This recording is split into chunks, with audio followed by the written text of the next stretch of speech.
Se mover no Espírito é entender os sinais, né, da direção certa e desfrutá-la dessa direção. Eu falei para você que Deus preparou um caminho que é mais alto do que o nosso e um pensamento ou uma ideia que é melhor do que a nossa, um projeto, um propósito que é melhor do que o nosso. E Ele decidiu que nós viéssemos, trilhar esse caminho, essa direção de Deus. A Bíblia diz que os pensamentos, ou as ideias, os projetos, os desígnios de Deus são mais altos do que o nosso, e o trajeto, o caminho, o percurso de Deus também são mais altos do que o nosso. Então Ele quer puxar a gente para trilhar esse caminho e essa ideia dele. Ele não quer que a gente ande nas ideias, nos pensamentos, nos projetos humanos, mas nas ideias e projetos divinos. Vocês estão comigo? Você está compreendendo isso? E por isso nós precisamos compreender como trilhar, andar, mover-se nesse caminho. Eu disse para você então que andar na direção errada é negligenciar a voz correta. A voz correta é justamente a voz que Deus fala dentro de nós, como nós já conversamos. Em Isaías 55 diz, versículo 12, saireis com alegria e em paz sereis guiados. São justamente dois pontos importantes, né? Sinais que temos para poder compreender como trilhar os caminhos e as direções de Deus. Você certamente já ouviu de alguma forma a voz de Deus, saireis com alegria. E eu disse para você, quando você foi evangelizar, falar de Jesus, fazer um bem a alguém, né? Falar de Jesus Cristo, como foi que você retornou? Você se tornou realmente regozijado, alegre, feliz, né? Então saiu com alegria, regozijado, né? E esse, então, pessoal, porque a conexão aqui tá caindo, não é para estar caindo assim. Nós temos até uma conexão boa, não sei por que está caindo aí. E eu também não sei se você está acompanhando, né? Eu estou vendo um ok ali, que legal então, porque você está aí. Mas eu falei, então, que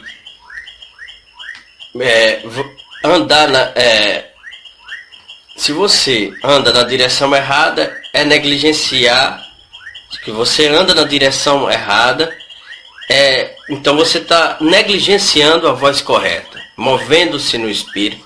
Como é que você vai transferir a vida de Deus? Você transfere a vida de Deus se você não entende como se mover no Espírito. É muito interessante você compreender a forma de como você deve se mover no Espírito. É bem da verdade que nós, principalmente nesses últimos dias que nós estamos vivendo, tá, escatologicamente falando, a Bíblia ela é clara pelos sinais, as manifestações dos sinais de Deus em todos os lugares, não é? Recentemente se cumpriu uma profecia na Síria, não é?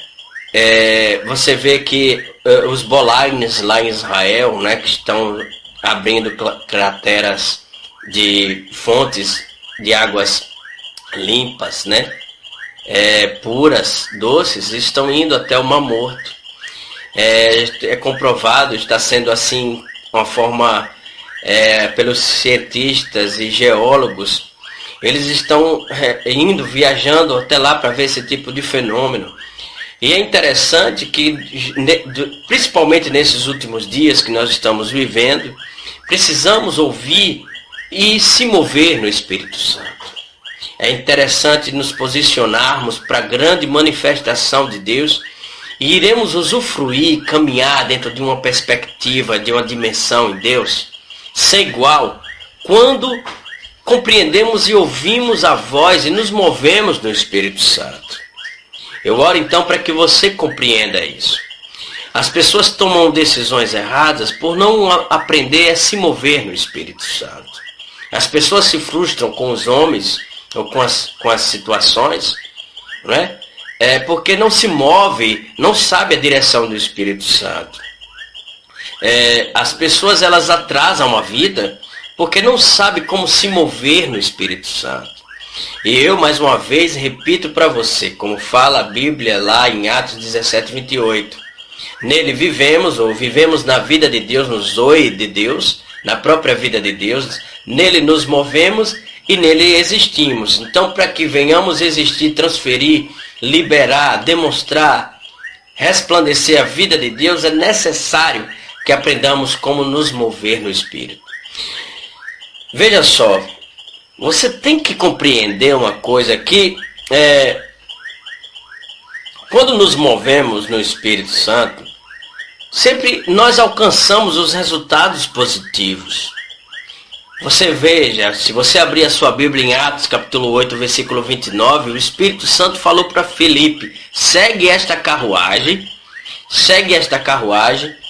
e ele seguiu a carruagem, e quando chegou lá tinha o eunuco que estava lendo o livro de Isaías e não entendia.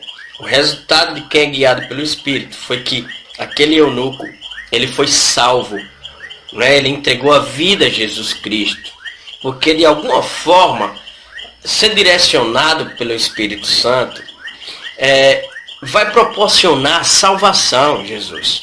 E por isso que, como ele disse, você veio de uma forma, você veio de propósito e com propósito, você veio de propósito e com um propósito dado por Deus, para que você libere uma face de Deus, uma ideia de Deus, a vontade de Deus nessa terra. Deus liberou você, Deus, na verdade, o Senhor, Ele enviou você para essa terra para demonstrar áreas dele que outras pessoas não vão demonstrar. Então Deus tem uma aliança com você e Ele não está olhando agora para os seus defeitos, para as suas fraquezas, para os erros que você cometeu, não é? Para o pecado que você cometeu. Ele não está olhando para isso. Ele não está vendo isso. Ele está vendo Jesus Cristo em você e os projetos que foi consumado em Jesus Cristo para que você cumpra esse projeto, das habilidades que foram dadas para você, para que o reino de Deus se propague. E para que esse reino se propague, nós venhamos a transferir a vida abundante de Deus, como disse Jesus, né? Eu vim para que você tenha vida e vida em abundância.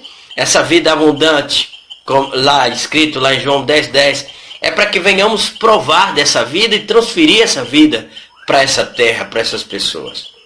Por isso que quando nós nos movemos e nos mover no Espírito, é ser guiado pela alegria e paz. Saireis com alegria e em paz sereis guiados.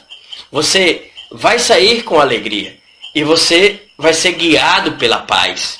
Se você sai com alegria, é como você pegar um carro e você vai para uma avenida e você não acompanha os sinais de trânsito. Se você não acompanhar, você pode ir para outro trajeto, contrário àquela direção que os sinais estão te dizendo. As placas de trânsito. As placas são os sinais, né, que para onde você deve ir e para onde você deve se direcionar. E a paz é justamente esse sinal espiritual. Se você trilha um caminho e de repente você não tem paz, embora você saia até satisfeito, alegre, mas você não tem paz, é porque você não deve ir por ali. Com certeza você de alguma forma já caminhou um trajeto, você já foi para algum lugar e você passeava sempre por aquela rua, mas de repente um dia você... Ei, eu não estou sentindo de vir por aqui hoje. Não já aconteceu isso com você? Isso mesmo, foi o Espírito Santo acionando ao seu espírito que ali não seria legal para você passar. Então, quando você não sentiu paz, você não foi por aquele caminho, você recebeu um livramento. Deus, Ele lhe dá livramentos, mesmo que as situações emocionalmente parecem ser boas, mas se você não sentir paz, não faça. Nem todas as propostas boas são de Deus. Pode te conduzir à ruína. Por isso você tem que mudar de trajeto. Então, eu já falei desde essa semana inteira sobre isso, né? Então eu só estou relembrando para você.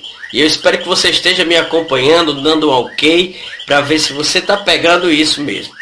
E eu disse para você o seguinte, as formas que você deve se mover quando paz estiver na sua vida, ou alegria estiver na sua vida, paz e alegria. Elas andam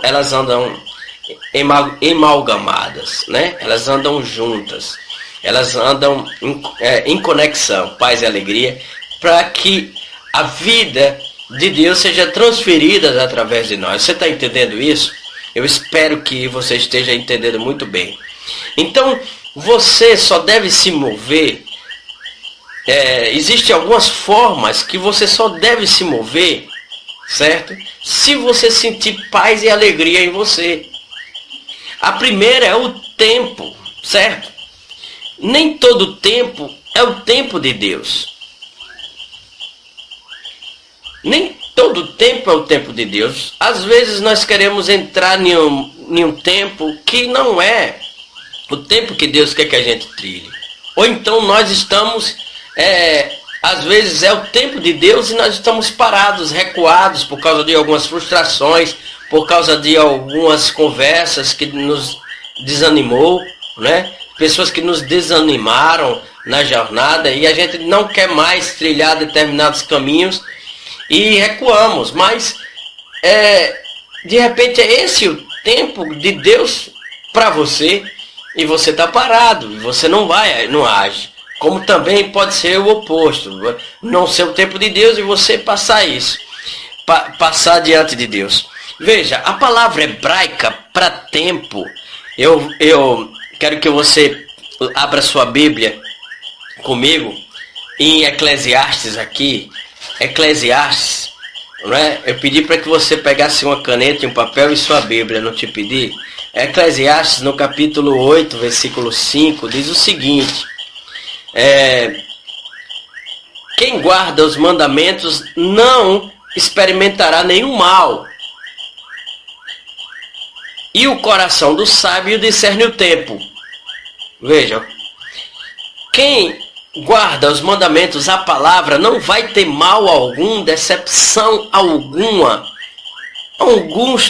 angústia alguma. Quem guarda a palavra de Deus.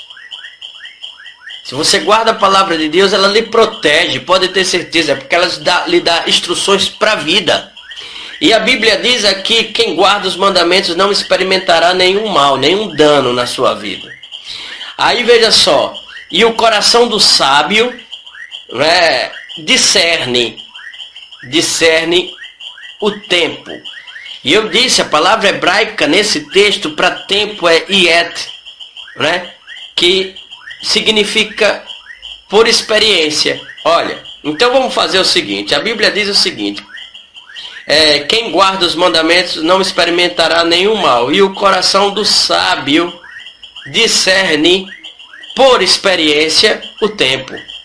Por experiência, o tempo significa o quê?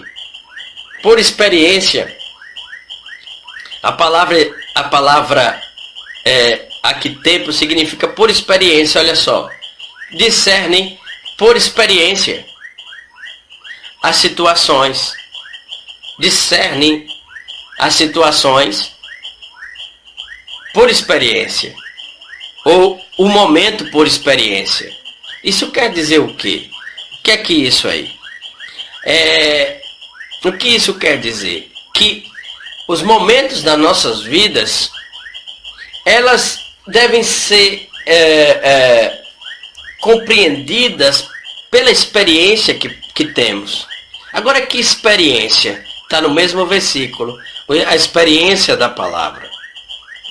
A experiência de que nós precisamos entender o agora, precisamos entender se esse é exatamente o momento de Deus. Isso fala da experiência. O tempo fala da experiência. Então, quanto mais você for experimentado, mais você vai saber se o que você está vivendo no agora é Deus ou não é.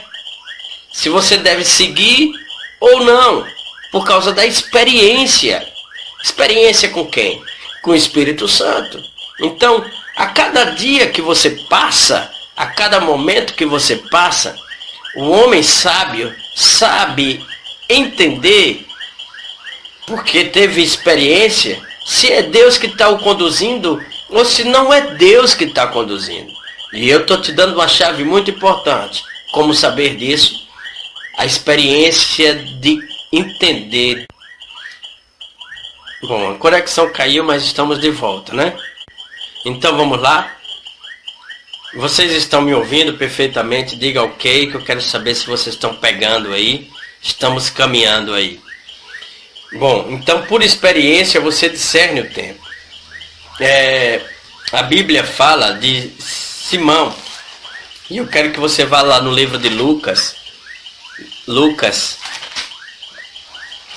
capítulo 2. Lucas capítulo 2. Se você for comigo, vamos ler Lucas capítulo 2, versículo 25, diz assim: Havia em Jerusalém um homem cujo nome era Simeão. Este homem, justo e temente a Deus, esperava a consolação de Israel, e o Espírito Santo estava sobre ele. Fora-lhe revelado pelo Espírito Santo que ele não morreria antes de ver o Cristo do Senhor. Movido, versículo 27, olha só. Movido pelo Espírito, foi ao templo, quando os pais trouxeram o menino Jesus para com ele perceberem segundo o que a lei o ordenava. Ou procederem, perdão, segundo o que a lei ordenava. Ele então o tomou nos braços e louvou a Deus, dizendo: Agora, Senhor, despede em paz o teu servo segundo a tua palavra. Olha só que coisa muito poderosa. O Espírito Santo tinha falado a Simeão que ele não ia ver Jesus, não ia morrer antes de ver Jesus. Então ele esperou o tempo exato, ele esperou o momento certo para ouvir a voz de Deus, ser movida por Deus para ver o Cristo. Muitas crianças foram ao templo para ser apresentadas, era um costume. Mas no dia que Jesus foi, a Bíblia diz que no versículo 27, movido pelo Espírito Santo, foi ao templo. O Espírito Santo guiou a Simeão, ele foi movido para encontrar com o menino Jesus, e ele pôde contemplar com os olhos dele aquilo que o Espírito Santo estava falando.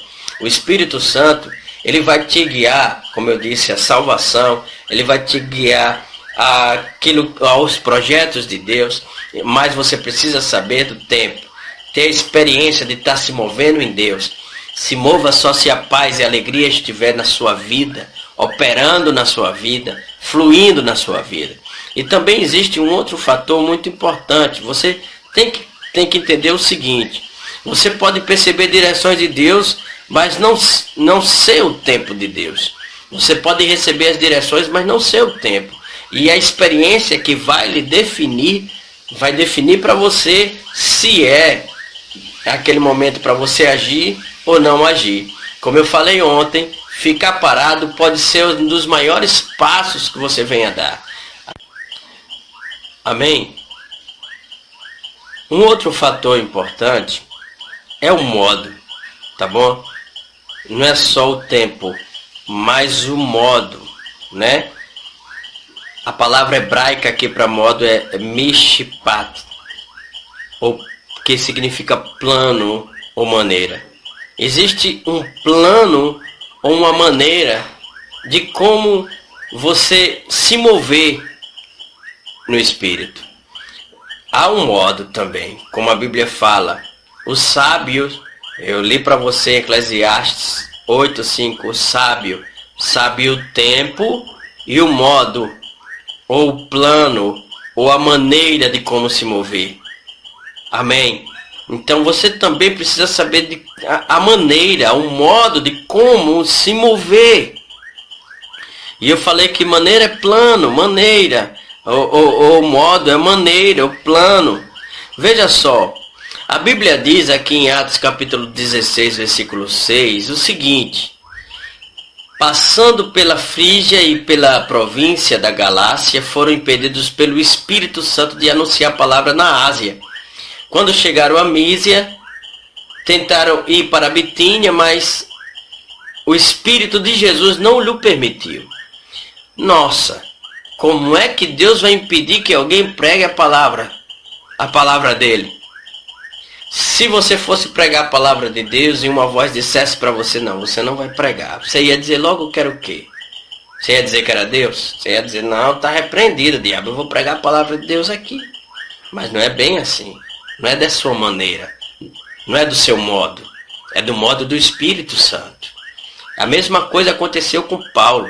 Ele tinha experiência, ele entendeu, ele compreendia sobre a paz e a alegria. Ele saía com alegria e a paz guiava ele. Então ele percebeu que ali não estava tendo paz para pregar aquilo ali, naquele lugar. Ou seja, o Espírito Santo impediu que ele pregasse, tá vendo? Até para pregar a gente tem que compreender, ouvir a voz do Espírito Santo. Esse é o modo, o plano de Deus. A terceira coisa é a circunstância. A circunstância significa, deixa eu poder falar claramente, a circunstância é o lugar onde você está, é o cenário que você convive, tá certo?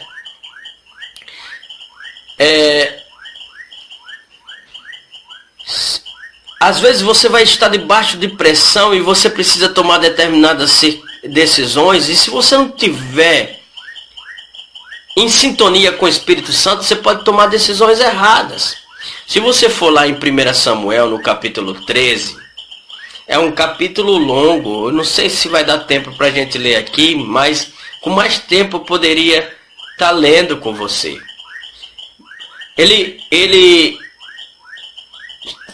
Saul estava lutando com o inimigo, com os filisteus. Deixa eu ler, é melhor ver. Eu creio que Deus vai nos dar tempo para a gente ler aqui. Então vamos lá em 1 Samuel, tá certo? Estudar a palavra aqui. Eu quero que você pegue comigo isso aqui. 1 Samuel, no capítulo 16 de 1 Samuel, diz o seguinte, vocês estão me acompanhando? A partir do versículo 6, 1 Samuel, capítulo 13, capítulo 13, versículo 1. 1 Samuel, capítulo 13, versículo 1, diz assim: Um ano reinara Saul em Israel, no segundo ano do seu reinado sobre o povo, escolheu para si 3.000 homens de Israel, 2.000 estavam com sul em Micmas, e na região montanhosa de Betel, e 1.000 estavam com Jonatas em Gibeá de Benjamim. Despediu o resto do povo, cada um para sua casa. Jonatas derrotou as guarnições dos filisteus que estavam em Gibeá, e os filisteus ouviram, pelo que Saul tocou a trombeta por toda a terra, dizendo: ouçam os hebreus. Então todo Israel ouviu dizer: Saul derrotou as guarnições dos filisteus, e também Israel se fez abominável aos filisteus. Então o povo foi convocado após Saul em Gilgal. Os filisteus ajuntaram-se para pelejar contra Israel. 30.000 carros e 6.000 cavaleiros, e o povo em multidão, como a areia que está à beira do mar. Subiram e se acamparam em Micmas, ao oriente de Bet-Aven. Vendo os homens de Israel que estavam em aperto, porque o povo estava angustiado, olha só, esconderam-se nas cavernas, nos espinhais, nos penhascos, nos túmulos e nas cisternas. O povo tudo correu porque estava angustiado, com medo. Alguns dos hebreus até mesmo passaram o Jordão para a terra de Gade e Gileade. Saul ficou em Gilgal, e todo o povo se permaneceu com ele, e todo o povo que permaneceu com ele se encheu de medo, de temor. Esperou Saul 7 dias, o tempo que Samuel determinara. Não vindo, porém, Samuel a Gilgal, o povo se foi espalhando dali. Portanto disse Saul: trazei-me aqui o holocausto e as ofertas pacíficas, e ofereceu o holocausto. Mal havia ele acabado de oferecer o holocausto, Samuel chegou, e Saul lhe saiu ao encontro para o saudar. Perguntou Samuel: o que fizeste? Respondeu Saul: quando vi que o povo se ia espalhando daqui, e tu não vinhas nos dias aprazados, e os filisteus já se tinham juntado em Micmas, pensei: agora descerão os filisteus sobre mim a Gilgal, e ainda não obtive a benevolência do Senhor. Assim senti-me constrangido a oferecer o holocausto. Disse Samuel a Saul: procedeste neciamente em não guardar os mandamentos que o Senhor teu Deus te ordenou, pois o Senhor teria confirmado o teu reinado sobre Israel para sempre. Agora, porém, não subsistirá o teu reino. O Senhor já buscou para si um homem segundo seu coração, e já lhe ordenou que seja príncipe sobre o seu povo, porque não guardastes os que o Senhor te ordenou. Então se levantou Samuel e subiu de Gilgal a Gibeá de Benjamim. Saul contou ao povo que se achava com ele, cerca de 600 homens. Saul e Jonatas, seu filho, e o povo que se achava com eles, ficaram em Gibeá de Benjamim, porém os filisteus se acamparam em Micmas. Os sacerdotes saíram do campo dos filisteus em três companhias. Uma delas tomou o caminho de Ofrá para a terra de Sual. Outros tomou o caminho de Bet-horon, e a terceira tomou o caminho do termo que dá para o vale de Zeboim, na direção do deserto. E toda a terra de Israel não se achava nenhum ferreiro, porque os filisteus tinham dito para que os hebreus não façam espada nem lança, pelo que todo Israel tinha que descer aos filisteus, a fim de imolar cada um a sua relha, a sua enxada, o seu machado e a sua foice.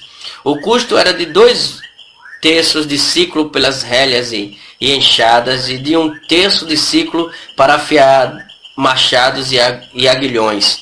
Assim, no dia da peleja não se achou espada nem lança na mão de todo o povo que estava em Saul e com Jonatas. Só Saul e seu filho Jonatas as tinha. Ora, uma guarnição dos filisteus tinha saído para os desfiladeiros de Micmas. Veja, eu li tudo isso para que você compreendesse o seguinte: um homem se precipitou porque ficou com medo do inimigo, e o povo ali também, que ele era um rei, um líder, estava pressionado. Um líder, uma liderança tem que tomar decisões eficazes, inteligentes, que só o Espírito Santo mesmo pode dar essas decisões. Se você é um líder, você sabe muito bem do que eu estou falando para líderes aqui. Então, eles ficaram vendo o povo se dispersando, saindo com medo.